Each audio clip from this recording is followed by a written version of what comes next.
fait, je voulais vous déconcentrer là. Parce qu'on est tous une famille ici, donc. Ok? J'aimerais attendre. Ok, on avance. Merci beaucoup. Et comme vous savez, la loi, par exemple, si vous êtes chrétien, vous savez que dans l'Ancien Testament, il y avait des lois que Dieu a prodiguées au peuple d'Israël afin qu'ils les respectent, afin qu'ils les appliquent. Et ces lois-là, le respect de ces lois-là avait pour objectif. Le respect de ces lois leur procure la santé.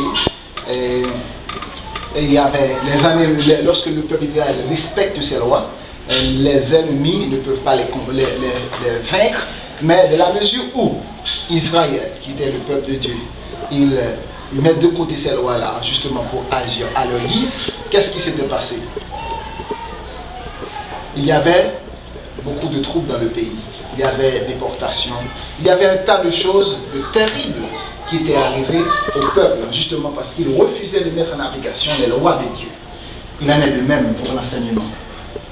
Il y a des lois qu'il faut respecter, qu'il ne faut pas négliger. En aucun cas, si on veut aboutir aux objectifs qu'on s'est fixés.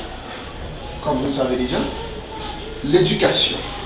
On éduque en fonction des objectifs d'apprentissage bien précis.